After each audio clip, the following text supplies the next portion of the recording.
Hello everyone. I hope you and your family members are safe in this situation. I welcome you all in this learning module for Megaflexon. Let's move on to the basics first. What is pain?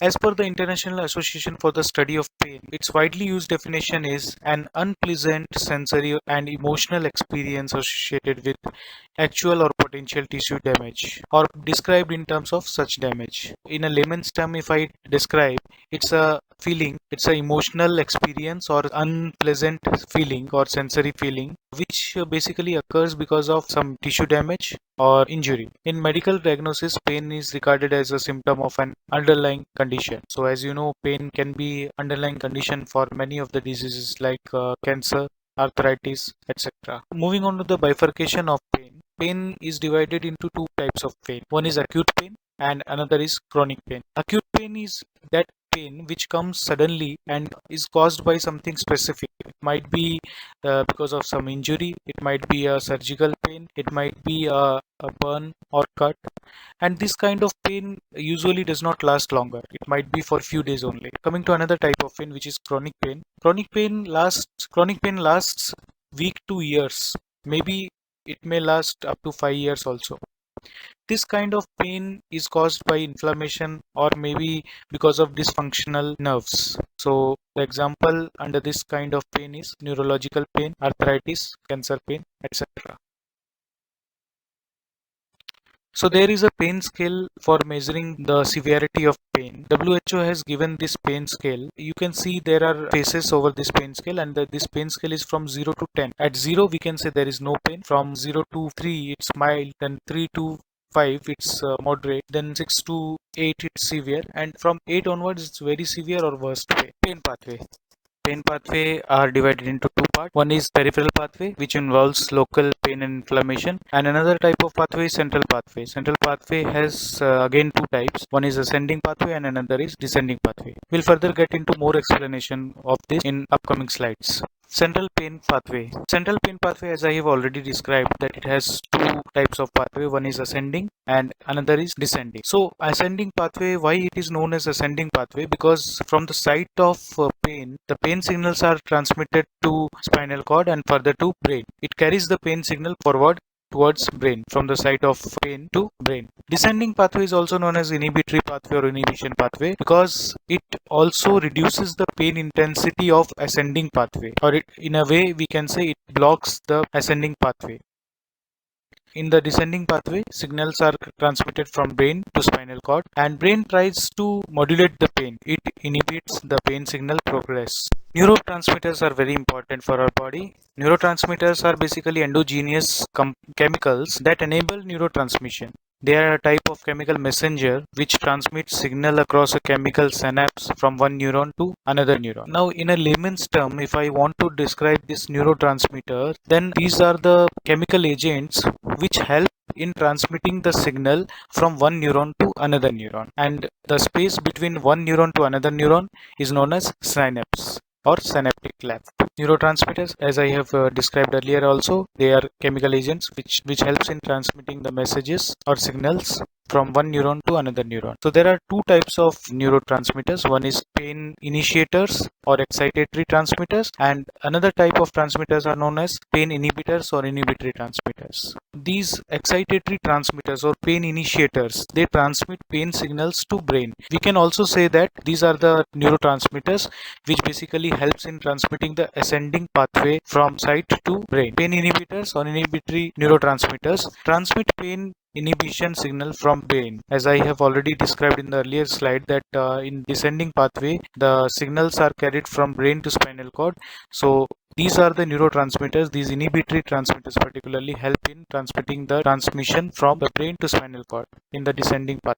The examples of neurotransmitters under excitatory neurotransmitters or pain initiators are substance P and glutamate, and the example of inhibitory neurotransmitters are serotonin, norepinephrine, endorphins, and GABA. This image shows how neurotransmitters transmit the signal. So you can clearly see here in this image, there are two nerves given in this image, one at the top and another at the bottom. We can see the ending of the nerve which is at the top, and this is the nerve which carries the impulses. From this nerve, the impulses are to be transported to another nerve, and the nerve where impulses are to be transported, the initial part of the nerve is known as postsynaptic membrane. In between you can see the space. This space is known as synaptic cleft. Neurotransmitters are synthesized in the presynaptic terminal, and they are stored in the presynaptic terminal only. As soon as the action potential happens, they are released in the synaptic cleft and are further transmitted to the receptors present on the postsynaptic membrane. In this process, not all the neurotransmitters get attached to the receptors present on postsynaptic membrane, but some get degraded also. And apart from this, some neurotransmitters are reuptaken back by the presynaptic terminal for transmitting the signals again. Fate of neurotransmitters. Neurotransmitters are consumed action on postsynaptic receptor to generate action potential. They are degraded by enzymes present in the synaptic cleft and are reuptaken by presynaptic neuron once again. This is the most common fate of neurotransmitter. WHO guidelines in pain management. World Health Organization has given certain guidelines for the management of pain. What are these guidelines? Let's have a look. So pain is divided majorly into three parts. One is mild, then mild to moderate, and then moderate to severe. There are guidelines given by WHO for the management of each type of pain. For mild pain, non-opioids like NSAIDs, aspirin, paracetamol, etc. are preferred, along with adjuvants like steroids, neuropain relievers, anticonvulsants, antidepressants, etc. For moderate to severe pain, mild opioids along with adjuvants like steroids, neuropain relievers, etc. And in severe pain, stronger opioids like morphine along with adjuvants are preferred. Opioids. Opioid, the mainstay in management of moderate to severe painful condition. What are opioids? Opioid is a natural or synthetic drug that binds to opioid receptors, producing agonist effect. Agonist is an effect which is created by a chemical or any substance when it gets attached to the receptors. The receptor gets activated and it produces physiological response. So here in our case, in opioids case, the physiological response is pain inhibition. Medically, opioids are used to relieve higher order pain.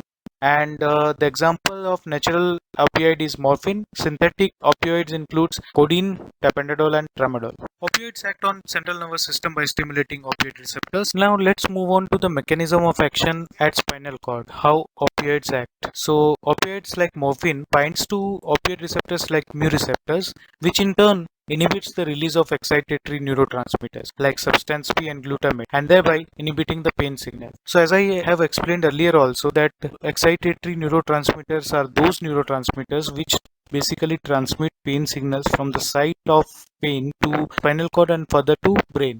So this happens in the spinal cord where these excitatory neurotransmitters are blocked and thereby no signal is transmitted to brain from spinal cord. So it happens by blocking the mu receptor which is present in the spinal cord, and this mu receptor is blocked by the opioids like morphine, tramadol, tapentadol, etc. Opiophobia. Higher order opioids are known for adverse effect of opioids like sedation, constipation, nausea, vomiting, urinary retention, potential for addiction, respiratory depression, etc. As I have explained earlier also that mu opioid receptors are responsible for suppressing pain signals. The strong opioids have greater affinity to mu receptors, and hence they not only bind to mu receptors present at spinal cord but also bind to mu receptors present at various other locations also, like brain, cuff center, vomiting center, etc. And thus leads to unfavorable effects like nausea, euphoria, constipation, etc. Tramadol has weaker affinity for opioid receptors.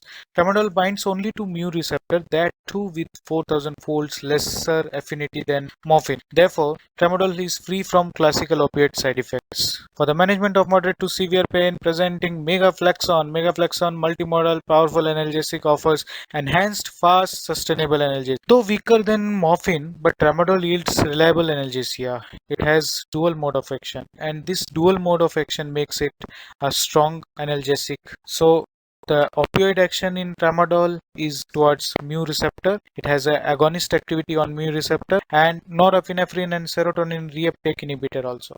Now let's get into the norepinephrine and serotonin reuptake inhibition effect of tramadol. How it happens? As we have already seen that how neurotransmitters get synthesized and are stored in the presynaptic terminal and get released because of action potential to act on the receptor present on the postsynaptic membrane and transfer the impulses. So in this case, not all the neurotransmitters get attached to the receptors, but some gets degraded also.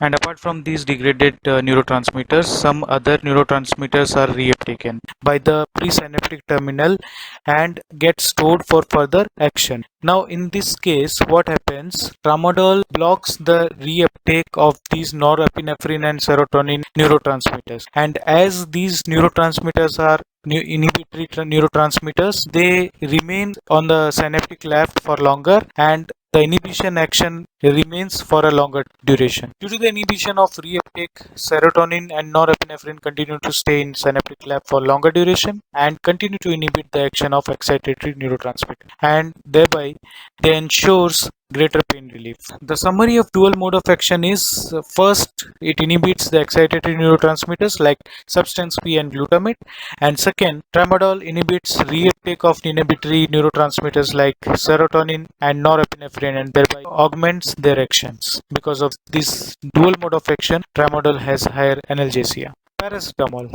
So paracetamol acts by penetrating the blood-brain barrier, and it blocks the cyclooxygenase 3 enzyme in the brain, which further leads to blocking the release of prostaglandin E in CNS or central nervous system, and thereby exhibiting antipyretic and analgesic action. So we can say that this is a trusted combination of tramadol and paracetamol, which provides genuine synergy and has synergistic mechanism of action, which has enhanced fast sustainable analgesia. Onset of action is only 17 minutes and duration is of 8 hours of action. Megaflexon is a fantastic combination of tramadol and paracetamol, which controls moderate to severe pain like non-cancer pain, including orthopedic settings, surgical settings and dental settings, and cancer pain as well. So let us have a look over the specialty wise communication and details of Megaflexon.